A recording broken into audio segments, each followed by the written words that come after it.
Muitos traders se confundem entre conceitos de oferta e demanda, e suportes e resistências. Então, vamos começar falando sobre essa diferença entre esses dois conceitos. Mas antes, eu quero pedir que você dê o like e siga o nosso canal se você ainda não é inscrito. E ao final do vídeo, não deixa de olhar a descrição que tem links com um caminho para você buscar a sua evolução como um trader.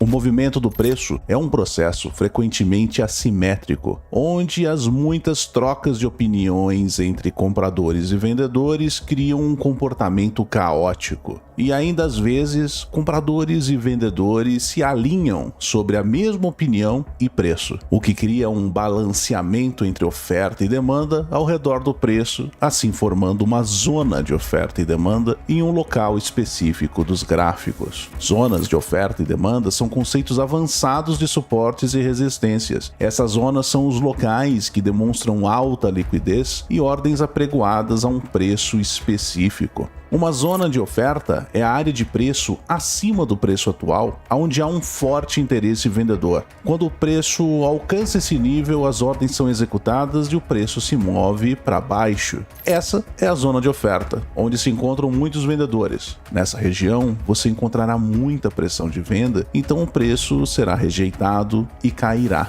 Zona de demanda é a região de preço localizada abaixo do preço atual, onde há um forte interesse comprador. Isso é a zona de demanda, onde existem muitos compradores posicionados e haverá, consequentemente, uma pressão compradora nessa região. Então o preço provavelmente subirá após atingi-la. Um desequilíbrio significante no preço é criado quando há uma grande quantidade de ordens executadas. Zonas de oferta e demanda demonstram ordens de traders institucionais que ainda não foram executadas. Agora, níveis de suporte e resistência e zonas de oferta e demanda são áreas que possuem dois tipos diferentes de conceitos de trade, que são algumas vezes muito similares. Os dois podem indicar pontos onde o preço pode reverter, e você poderá encontrá-los em vários lugares do gráfico. A grande diferença entre os dois é que suportes e resistências frequentemente trabalham com base no histórico de níveis anteriores testados, enquanto zonas de oferta e demanda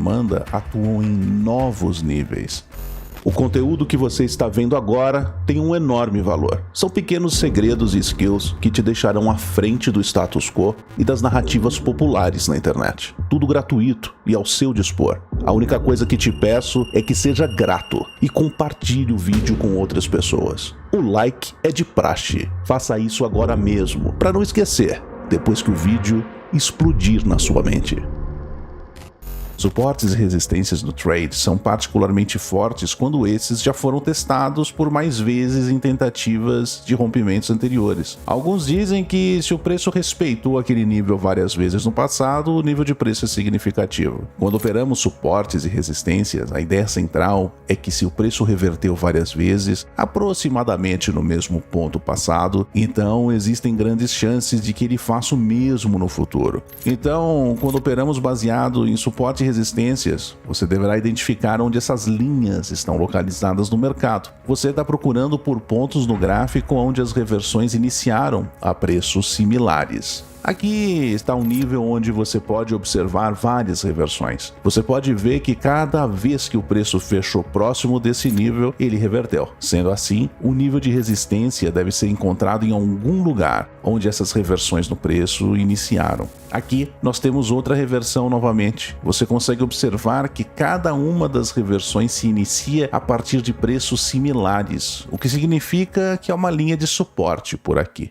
Agora, ao operar oferta e demanda, as coisas são diferentes. Se você quiser adotar esse conceito, você deverá olhar principalmente para novas zonas intocadas de oferta e demanda, onde o preço ainda não esteve. Você não deve olhar o histórico do mercado para validar essa zona, como também não deve esperar por vários retestes da mesma área. Alguns candles grandes e apenas um candle base poderiam validar a zona principal de demanda. Agora, outra diferença entre operações em suporte suportes e resistências está relacionado não apenas à oscilação de preço ao redor dos números de Fibonacci, áreas de atração ou níveis de reversão de preço. O preço passou um tempo considerável nesses níveis e toda vez que o preço chega nesses níveis ele tende a sofrer uma reversão ou um rompimento. Se o preço quebrar a zona de suporte, então o suporte se tornará resistência e vice-versa. Essa é uma estratégia comum de operação, a qual é realmente muito poderosa quando executada corretamente. Porém, dentro do conceito de zonas de oferta e demanda, ela não se aplica. Ao contrário do que algumas pessoas podem dizer, a zona de oferta que foi rompida não se transforma em uma zona de demanda. Eu diria até que todas as linhas de suporte e resistência eram originalmente zonas de oferta e demanda. É assim que o suporte e resistência são criados. Eles são essencialmente a confirmação de zonas de oferta e demanda. Então, oferta e demanda são novos níveis ou zonas onde um preço ainda não foi determinado. Portanto, esses níveis são válidos para negociar. Suportes e resistências são níveis ou linhas no qual o preço já foi determinado algumas vezes. Operadores de oferta e demanda dizem que suportes e resistências são um pouco mais arriscados de operar do que operar zonas de oferta e demanda. Isso porque ter uma zona que você pode usar para entrar é muito mais fácil do que apenas níveis, pois cada vez que o preço testa os mesmos níveis, a chance de rompimento aumentam.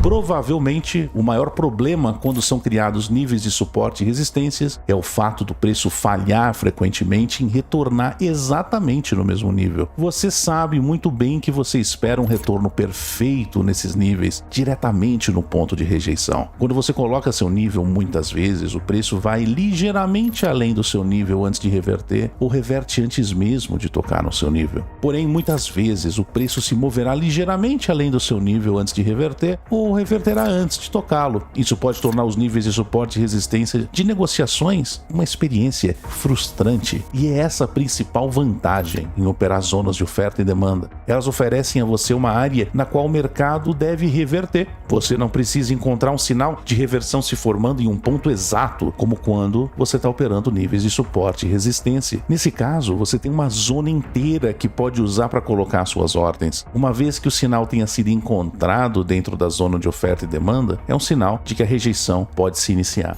Agora, a gente tem aqui um erro comum que muitos traders cometem. Pelo motivo de oferta e demanda serem tão semelhantes com suportes e resistências, eles pensam que essas zonas podem causar várias reversões, como acontecem nos níveis de suporte e resistência. Embora faça sentido, isso não é verdade. As zonas de oferta e demanda são de uso único. Ou seja, após o preço retornar a uma zona e reverter, o melhor a se fazer é encontrar outra área, pois a probabilidade dessa zona causar outra reversão diminui após a mesma já ter sido utilizada anteriormente. A razão pela qual as zonas de oferta e demanda só funcionam bem uma única vez é porque elas formam o smart money comprador e vendedor. Todo o conceito de oferta e demanda está centrado em encontrar as ordens do smart money no gráfico. A razão pela qual o preço retorna para as zonas de oferta e demanda é porque os bancos não tiveram todas as suas ordens executadas ou ainda não retiraram todos os seus lucros. Então, a razão pela qual as zonas de oferta e demanda não funcionam várias vezes é porque o smart money não tem razões para fazer o preço voltar naquela região após o primeiro toque. Eles podem realizar a maioria dos seus trades na zona criada, fazendo com que o preço retorne e depois reverta. A maioria dos traders colocam muita atenção em zonas de oferta e demandas antigas, enquanto a força real está escondida nas novas zonas de oferta e demanda. Alguns dizem que todas as zonas de oferta e demanda têm a mesma probabilidade de causar uma reversão, assim como as novas zonas. Eles dizem que todas as zonas funcionam da mesma forma, que as antigas funcionam como as novas, e que não há diferença entre elas. E quando você olha para o gráfico, você pode pensar que isso é verdade. Todas as zonas causam reversões o tempo inteiro. Você pode voltar semanas, meses ou até anos nos seus gráficos e você vai encontrar todas as zonas que causaram reversão no preço. Mas vamos considerar como as zonas de oferta e demanda se formam e por que elas funcionam da maneira que funcionam. Imaginem os bancos causando a formação de uma zona de oferta e demanda, colocando suas ordens ou realizando lucros.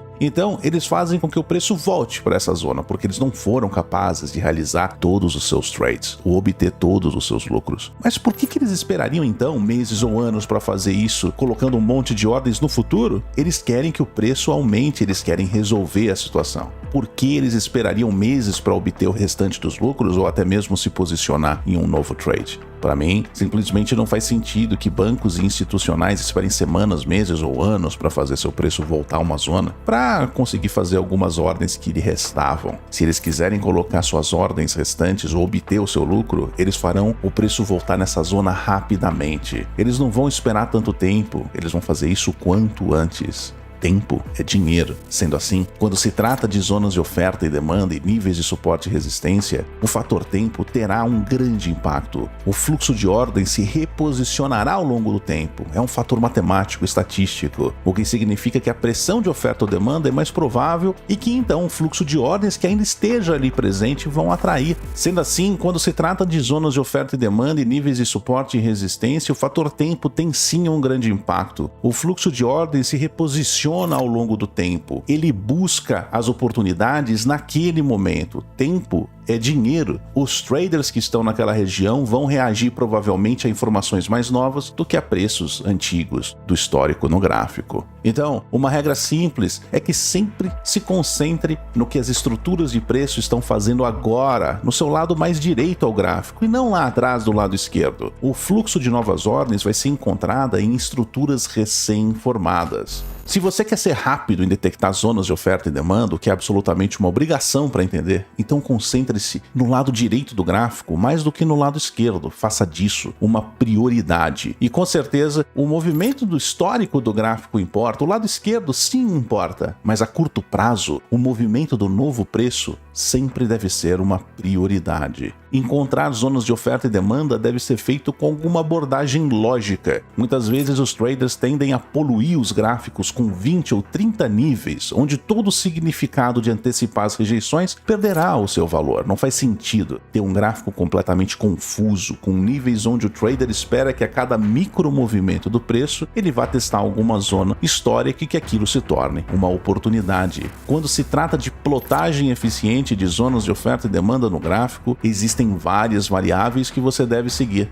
Primeiro, na negociação de oferta e demanda, o primeiro retorno à base é o mais forte para entrar. Sempre certifique-se que essa zona ainda não teve preços construídos ali naquela região. Ou seja, após a criação inicial de uma zona que o preço ainda não voltou a ela. Considere também o tempo gasto no nível de oferta ou demanda, quando o preço passou por ali, a última vez que o preço esteve nela, quanto é desequilibrado a oferta e a demanda naquele nível de preço. Isso significa o dinheiro inteligente, o smart money, colocando ordens de maneira agressiva. Você também deve analisar até que ponto o preço se afastou da zona. Procure pontos de inflexão extremamente fortes. Esses são níveis de preço de alta probabilidade. Eu já disse antes, preste atenção nas zonas mais recentes. Tenha apenas as mais próximas, mais perto e desenhado no seu gráfico. Mantenha seu gráfico o mais limpo possível. Outra variável para identificar a força de zonas de oferta ou zonas de demanda é o volume total que foi utilizado para formar a zona. Quanto mais forte o volume, mais importante a zona será. E espere para que o preço a reteste. E se você quer saber mais sobre uso de volume, tem outros vídeos aqui no canal. Eu peço para que você dê seu like, compartilhe esse conteúdo e vá nos nossos comentários. Conta um pouco pra gente como você utiliza suportes, resistências e se você já aplica o uso de zonas de oferta e demanda. E não deixa de olhar a descrição do vídeo que tem muito mais conteúdo para você. Eu te vejo em um próximo vídeo. Um grande abraço e boa jornada para você.